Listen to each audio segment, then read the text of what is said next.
आज सकाळ सकाळी मस्त धिरडे आणि आमरसाचा बेत होता. बऱ्याच ताईंच्या कमेंट येत होत्या, तुझं ब्रेसलेट दाखव आणि बुगडीची डिझाईन दाखव. तर आजच्या व्हिडिओमध्ये ते सुद्धा तुमच्यासोबत मी शेअर करणार आहे. तर हे मस्त गव्हाचे धिरडे बनवले आहेत. इतके छान लागतात ना. तुम्ही कधी आमरस धिरडे खाल्ले आहेत का? मला कमेंट करून सांगा. किंवा तुम्ही कशाचे धिरडे बनवता ते सुद्धा मला कमेंटमध्ये सांगा, म्हणजे मला नवीन एखादी रेसिपी माहिती होईल. आता याची जी रेसिपी आहे ती तुमच्यासोबत मी शॉर्ट व्हिडिओमध्ये नक्की शेअर करेन, कारण हा व्हिडिओ ब्लाऊज कटिंगसुद्धा शेअर केली त्यामुळे खूप मोठा झाला आहे. आणि हे धिरडे बघा, अगदी जसं लोणी स्पंज डोसा होतो ना त्याच पद्धतीनं किती छान होल पडलेत. कुठल्याही प्रकारचा सोडा नाही, काही नाही, अगदी गावरान पद्धतीची ही धिरड्याची रेसिपी आहे. आणि 2:45 वाजता ही रेसिपी आपल्या चॅनलवरती येईल शॉर्टमध्ये, तुम्ही नक्की बघा. आणि किती सॉफ्ट, एकदम डब्याला सुद्धा तुम्ही दिवसभर देऊ शकता अशा पद्धतीचे हे धिरडे बनतात. आता धिरडे बनवून झाले होते इथं माझे. त्यानंतर मस्त असा आता आंब्यांचा सीझन आहे, तोपर्यंत प्रत्येकाच्या घरात तर आमरस असतोच.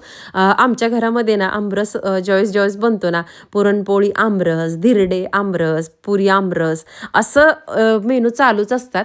घरातली सगळी कामावरून झाली, सकाळ सकाळी देवपूजा झाली होती, पण देवांना फुलं ठेवायची राहिली होती. म्हणूनच मस्त अशी बागेत फुलं घ्यायला आले आणि बघते तर काय, या पांढऱ्या रंगाच्या गुलाबाला इतकी सुंदर फुलं आलेत ना. तुम्ही समोर बघताय किती मस्त दिसतात. आणि भरपूर भरपूर फुलं येतात एकदमच याला.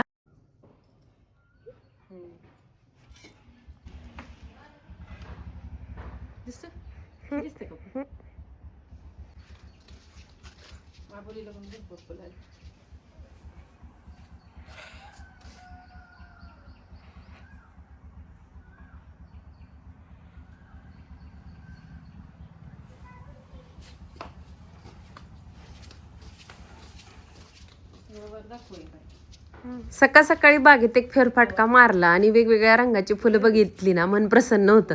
आणि इथं आता मी दाखवते ना, ती आहेत आपल्या गवारीची रोपं, म्हणजे गवारीची शेंग असते ना त्याची. आणि त्याला बघा केवढ्या शेंगा लागलेत आणि माझ्या कमरे इतकी उंच ती रोपं झालेली आहेत. आणि दुसरी पण मी छोटी रोपं लावलेली आहेत, ती सुद्धा आता उगवली आहेत. आणि ही रोपं लावली त्यावेळेस मी शॉर्ट व्हिडिओमध्ये तुमच्यासोबत शेअर केलं होतं. आणि आत्ता बघा याला गवार सुद्धा यायला लागलेली आहे.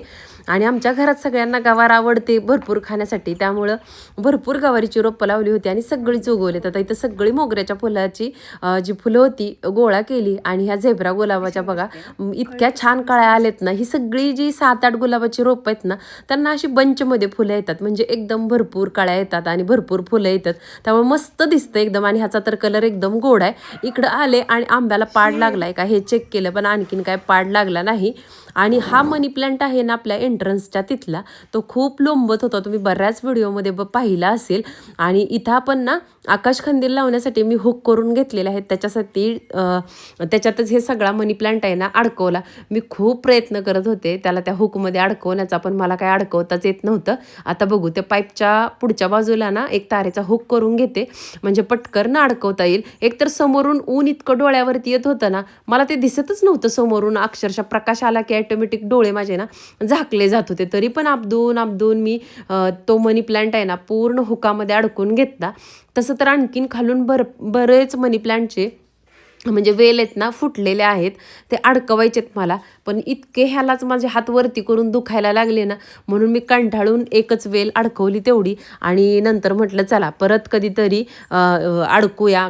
खरं तर इथं स्टूलवर चढलेला हा व्हिडिओ ज्यावेळेस बघतील ना, त्यावेळेस मला नेहमी ओरडा खावावा लागतो, कारण पडशील वगैरे म्हणून ते नेहमी ओरडत असतात मला.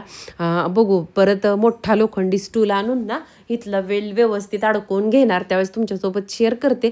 खूप छान वाटतं असे एंट्रन्सला हिरवगार. आणि हे बघा एवढ्या 3-4 वेल आहेत अजून, त्यासुद्धा मला वरती अशा अडकवून घ्यायच्यात. बघू त्या अडकवण्याचा आता मुहूर्त कधी लागतोय.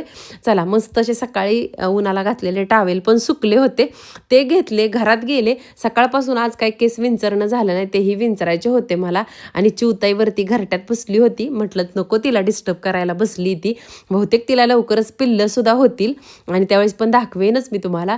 आत आले मस्त, म्हटलं आता पहिलं तर 5 मिनटं स्वतःसाठी वेळ काढूया, कारण केस हे सगळ्यात महत्त्वाची गोष्ट आहे. म्हणजे पूर्ण शरीरच आपल्यासाठी महत्त्वाचं आहे. त्यामुळे प्रत्येक पार्टला कमी न जास्त समजता आपण त्याची केअर म्हणजे काळजी घेतलीच पाहिजे. म्हणून इथं मस्त असं म्हटलं चला आता केसाचा गुंताही काढून घेऊया आणि एक 5 मिनटं छान कोम्बिंग करूया हलक्या हाताने. म्हणजे रक्तप्रवाह सगळ्या केसांच्या मुळाला छान होतो आणि केसांची वाढसुद्धा छान होते. आणि गुंता काढत असताना मी बऱ्याच वेळेस तुमच्यासोबत शेअर केलेला आहे बघा, केसाच्या शेंड्याच्या बाजूने गुंता काढायला चालू करायचा. म्हणजे केस आहेत ना आपले खूप कमी प्रमाणात तुटतात. आणि एका शॉर्ट व्हिडिओमध्ये केस गळती कमी करण्यासाठी मी तुम्हाला एक उपायसुद्धा शेअर केला होता.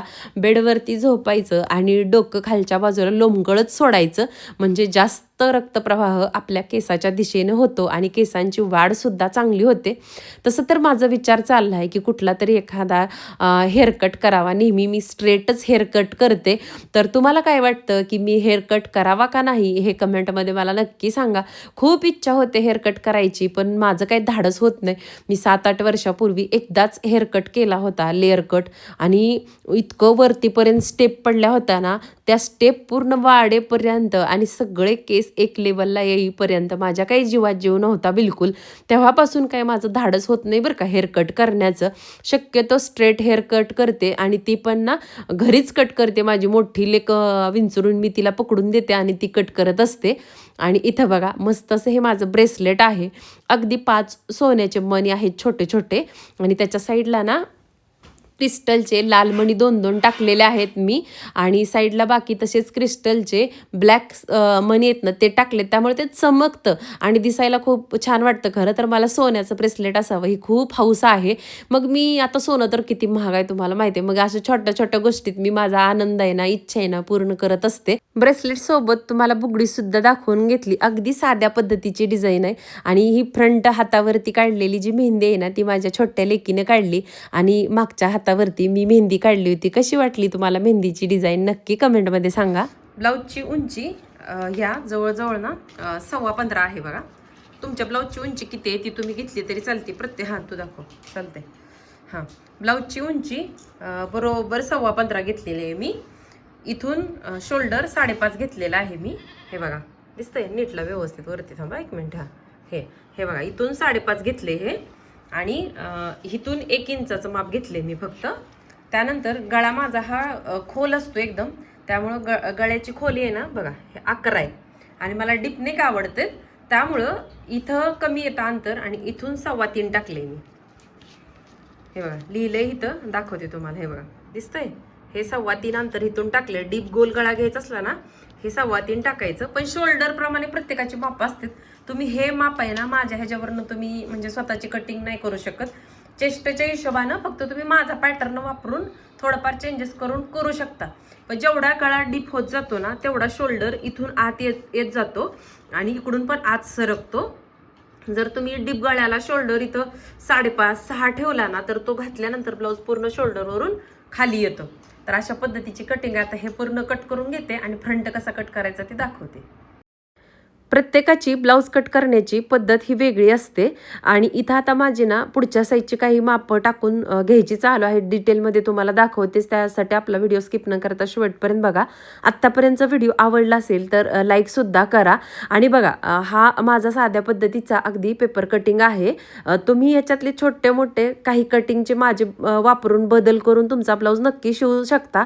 परंतु प्रत्येकाच्या चेस्ट साईजनुसार प्रत्येकाची पेपर कटिंग, शोल्डर, मुंडा, हे सगळं काही कमरघेर वेगवेगळं निघत असतं. कटिंग जे होतं ते इथं ठेवून मी सगळं आखून घेतले, पण पाठीच्या मापापेक्षा खालच्या बाजूला अर्धा इंच एक्स्ट्रा घेतले. हुकपट्टी आणि लुकपट्टी असते ना जी समोरची, त्याच्यासाठी इथं एक्स्ट्राची 3 दोरी म्हणजे ह्या टेपवरती असतात बघा 3.25 वगैरे घेताना, ह्या 3 लाईन एवढं कटिंग आहे ना, म्हणजे इथं मी जास्त घेतले. आणि त्यानंतर हे आहे असं आपल्याला हे कटिंग कटिंग आहे का नाही, हाय असं हे बघा इथून उंची आहे ना ह्या कोपऱ्याला कोपरा जुळवायचा, आणि आखून आहे असं हे कट करून घेतलं तरी सगळं चालतंय. फक्त आपल्याला चेंज काय करायचं, हा बॅकचा गळा मोठा असतो, हा कटिंग काढ की बाजूला. हां, तर हा फ्रंटचा गळा आहे. फ्रंटचा गळा हे बघा इथं लिहिलंय मी, इथून 6.5 घेतलेला आहे फ्रंटचा गळा. हे बघा 6.5 घेतलाय, आणि इथून तर आपलं 5.5 इंच अंतर आहे आणि तुमचा डीप नेक असेल तर तुम्ही इथून 5.25 घेतलं तरी शोल्डरला चालतंय. आणि हा 5.5ला 5.5 हे बॅक साईडचं आहे तसं माप. बॅक साईडला इथून आपण 1 इंच घेतलं होतं, त्याच्याऐवजी फ्रंट साईडला इथून अर्धा इंच माप घेतलेलं आहे मी. आणि पुढचा गळा पण असा गोल गरगरीत व्यवस्थित येण्यासाठी इथल्यापेक्षा इथं समजा 2.5 येत असेल तर इथं 2.25 टाकायचं, इथं समजा 3 येत असेल तर इथं 3.25 टाकायचं, म्हणजे असा गळा पुढचा आहे ना गोल व्यवस्थित येतं. आता इथून ना चेस्ट प्रमाणे माप असतं, कोणाची हेवी चेस्ट असते, कोणाची कमी चेस्ट असते, त्याच्यानुसार इथली माप असतात. आता तुम्ही दाखव म्हटल्यामुळं मी माझं कटिंग दाखवते. आता इथून बघा मी 4 इंच अंतर टाकलं, इथून पण मी 4 इंच अंतर टाकलं आणि ह्या शोल्डरचा मध्य काढून इथून 10.5 इंचावरती निपल पॉइंट घेतलेला आहे मी. हे बघा दाखवते जोडून, हे बघा करेक्ट 10.5 इंच आहे का, निपल पॉइंट घेतलाय. आता इथून काय केलंय मी 1.25 इंच गॅप घेतलेला आहे, 1.25 इंचाचा. आणि त्याच्या शेजारी 1.25 इंचाची जिथं खून आली तिथून खालून 2 इंच अंतर मी घेतलेलं आहे बघा इथं. हे बघा डॉट केलं इथं 2 इंचावरती, तिथून पर्यंत सरळ रेष आखली आणि इथून आपल्या चेस्ट सारखा हा कटोरी सारखा हा शेप निघावा म्हणून हा हातानेच मी आकार देऊन घेतलेला आहे. इथलं कटिंग होणार, हा पोर्शन असा कट होऊन जाणार, हा पीस निघून जाणार. आता इथलं एवढं शिलाईत जाईल आणि इकडली बाजू एवढी शिलाईत जाईल, तर ते मार्जिन कव्हर करण्यासाठी इथं बघा अर्धा इंच घेतले आणि इथं 1.5 इंच घेतले, म्हणजे चेस्टमध्ये ब्लाऊज एकदम व्यवस्थित बसतो. जर तुम्ही माझ्या ब्लाऊज कटिंगवरून ब्लाऊज शिवणार असाल तर अगोदर साध्यातलं साधं टाकाऊ ब्लाऊज पीस घ्या आणि त्यानं कटिंग करून शिवून बघा. इथं आपण खालची बाजू आहे ही आणि इथं अर्धा इंच एक्स्ट्रा घेतलं होतं बघा बॅक साईडपेक्षा. इथून ना तिरकी इथपर्यंत लाईन ओढली. आता हे जे आहे ना आपल्याला एक्स्ट्रा कट करून घ्यायचे फ्रंट साईडचं.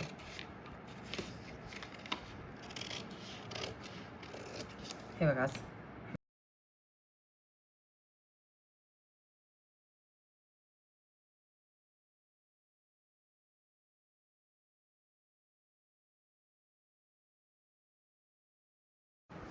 बाहीची उंची मी 12 घेतली आहे बघा.